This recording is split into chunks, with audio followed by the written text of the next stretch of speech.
ગુજરાતની અંદર અવારનવાર દાદાનું બુલડોઝર ચાલે છે એટલા માટે કે ગેરકાયદે જે દબાણ છે તેમને પાડી નાખવામાં આવે છે, પરંતુ જો આ જ ગેરકાયદે દબાણ છે તેમની ફરિયાદ કરવામાં આવે છે તો તેમના ઉપર હુમલો કરવામાં આવે છે। આવું આપણા ગુજરાતમાં જ બને છે। આપણે જોયું કે રાજકોટ જિલ્લાના વિંછિયા તાલુકાની અંદર જે કોળી સમાજના ઘનશ્યામ રાજપરા છે તેમણે ગેરકાયદે દબાણ હતા, એમની ફરિયાદ નોંધાવી અને અચાનક એમના ઉપર હુમલો કરવામાં આવ્યો। આરોપીઓ તો ભાગી ગયા, પરંતુ અમુક આરોપી છે તે ઝડપાઈ ગયા। તેમ છતાં હજુ સુધી પરિવારને ન્યાય નથી મળ્યો અને આ જ ન્યાય અપાવવા માટે હવે ગોપાલ ઇટાલિયા મેદાનમાં આવ્યા છે। નમસ્કાર, નિર્ભય ન્યૂઝ સાથે હું છું રિદ્ધિ। જે રીતે અવારનવાર આપણે સાંભળ્યું છે કે આપણા ગુજરાતમાં દાદાનું બુલડોઝર ચાલે છે। હવે જ્યારે સરકાર નક્કી કરે છે ત્યારે અમુક ઘરો ઉપર બુલડોઝર ફરી વળે છે, પણ જો આ જ ગેરકાયદે દબાણની અને કોઈ સરકારી જમીન ઉપર છે કે કોઈ ખાનગી જમીન ઉપર જો કોઈ દબાણ કર્યું છે અને એ જ દબાણની ફરિયાદ કરવા માટે પોલીસ સ્ટેશનમાં જવામાં આવે છે તો જે વ્યક્તિ જે આખી ફરિયાદ નોંધાવા ગયા હોય છે તેમના ઉપર હુમલો કરવામાં આવે છે। અને આવું જ જે ઘનશ્યામ રાજપરા છે તેમની સાથે થયું। અને હવે જે ઘનશ્યામ રાજપરાના પરિવાર છે તેમને સાંભળવા માટે એમની જે ગામની મહિલાઓ છે તે શું કહી રહી છે એ બધું જ સાંભળવા માટે ગોપાલ ઇટાલિયા ત્યાં પહોંચ્યા છે। કારણ કે ગઈકાલે પણ આપણે જોયું હતું કે તેમણે મામલતદારને રજૂઆત કરી હતી। આજે તમામ પરિવાર સાથે તેઓ મળ્યા છે અને તેમને સાંભળી રહ્યા છે। પરિવાર પણ એવું કહી રહ્યું છે કે જે પણ વ્યક્તિ જ્યાં ઘનશ્યામ રાજપરાને શ્રદ્ધાંજલિ આપવા માટે આવે છે તો એમને પણ પોલીસ ઉઠાવીને લઈ જાય છે। એટલે અહીંયા પોલીસ પણ દાદાગીરી કરે છે, એમના ઉપર પણ સવાલ ઊભા થયા છે। હવે સૌથી પહેલા તો ગોપાલ ઇટાલિયા જે પરિવારને મળ્યા છે તેમને સાંભળીએ। એની રજૂઆત કરવા જાવ મામલતદારને સારું કરશું, પણ પોલીસ થી બીતા નહીં, જવાબ આપી દેજો। ના ના ના, કોઈ નહીં પૂછે, હું છું ને વકીલ છું, ક્યાંથી પૂછે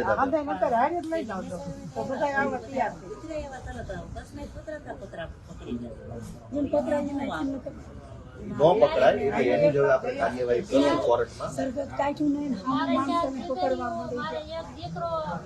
મારી માથે મારા મકાન પાડી દીધા, મારા ધણીને મારી નાખ્યો, તો મને આનો ન્યાય નો મળ્યો।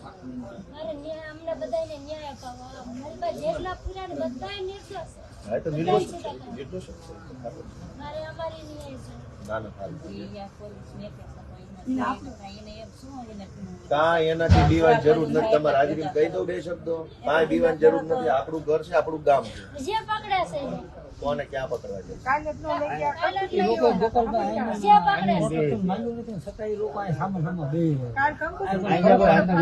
કંકોત્રી દેવા જાય એ લોકોને પકડી લઈ જાય છે કે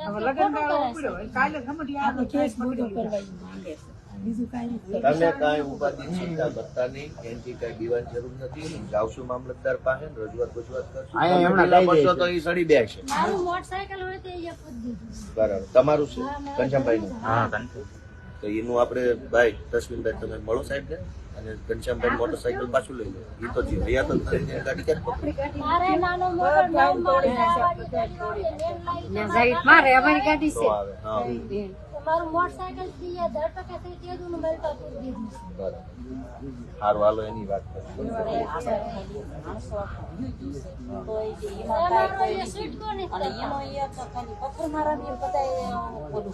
આ બધા ફૂટેલા છે, પૈસા ખાઈ જાય છે, પૈસા ખાઈ જાય। ભાઈ એનું કરશું કાંઈક, તમે બધાના આશીર્વાદ થી જાવશું, કરીશ કાંઈક સારું કરીએ, કોશિશ કરીએ। બીતા નહીં, ના ના ના, બીતા તો નહીં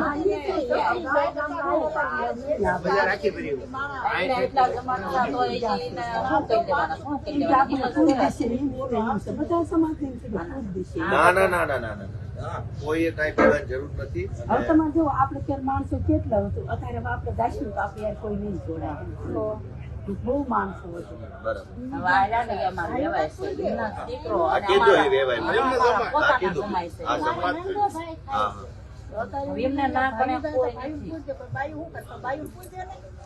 લોકો આવતા માણસ ને પકડવાની ક્યાં વાત જ છે? એ તો ખોટું છે ને।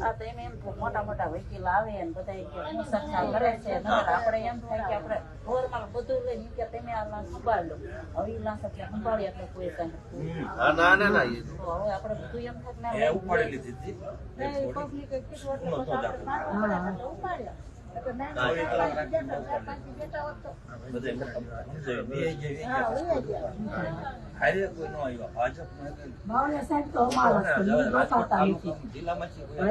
ઈ કે તો પોલીસ તરત કામ કરે પણ ઈ કે નહીં.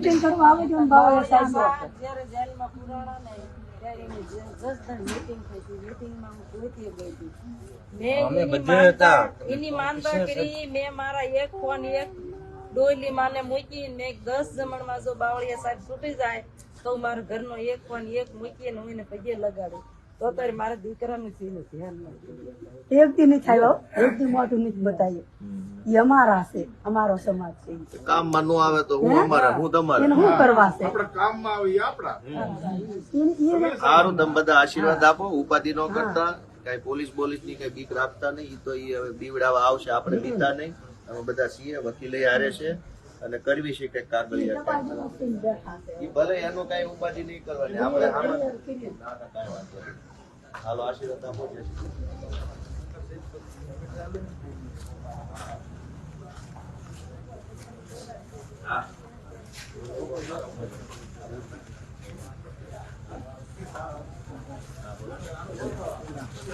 તમે જે રીતે મહિલાઓને સાંભળી એ કહી રહી છે કે અમારા સમાજના આગેવાનો છે, હોદ્દા ઉપર બેઠા છે, તેમ છતાં કોઈ જ કામમાં નથી આવતા. કારણ કે અહીંયા કોળી સમાજની વાત છે એટલે જે મહિલાઓ છે તેમનો આડકતરી રીતે ઇશારો કુંવરજી બાવળિયા ઉપર છે. કારણ કે વિંછિયા તાલુકામાં જસદણ પંથકમાં બધું બન્યું છે. સવાલ એ છે કે આ બધું બન્યું તેમ છતાં કુંવરજી બાવળિયા કેમ ચૂપ છે? હજુ પણ કેમ આ પરિવારની મુલાકાત નથી લીધી? કેમ તેમને ન્યાય અપાવવા માટે મેદાનમાં નથી આવ્યા? કારણ કે અહીંયા વાત એ પણ છે કે જ્યારે આ ઘનશ્યામ રાજપરા છે તેમની દીકરીના લગ્ન હતા તેમ છતાં તેમનું ઘર તોડી પાડવામાં આવ્યું. કેમ? કારણ કે તેમણે ફરિયાદ કરી હતી એટલા માટે. સવાલ એ છે કે તમે સરકારને કહેવા માટે જાઓ તો તમારી ઉપર પણ ક્યાંક હુમલો થઈ શકે એમ છે, જે આપણે અહીંયા જોયું છે. અને આવું જ કંઈક અમદાવાદમાં પણ આપણે જોયું હતું. જે અમિત શાહ છે ધારાસભ્ય, એમણે રજૂઆત કરી તો એમને પ્રોટેક્શન આપવામાં આવ્યું. તો જ્યારે નેતાઓ આ બધું ફરિયાદ કરે છે તો એમને રક્ષણ આપવામાં આવે છે. સામાન્ય માણસ જ્યારે કહેવા માટે જાય છે તો એમના ઉપર હુમલો થાય છે. આવું જ કંઈક આપણા ગુજરાતમાં ચાલે છે. હવે ખબર નહીં આપણા ગુજરાતની સુરક્ષા ક્યારે સુધરવાની છે. અમારા અહેવાલને લઈને આપનું શું કહેવું છે કમેન્ટ કરીને ચોક્કસથી જણાવજો. સાથે જ અમારી નિર્ભય ન્યૂઝ ચેનલને લાઇક, શેર અને સબસ્ક્રાઇબ કરવાનું ભૂલશો નહીં. નમસ્કાર.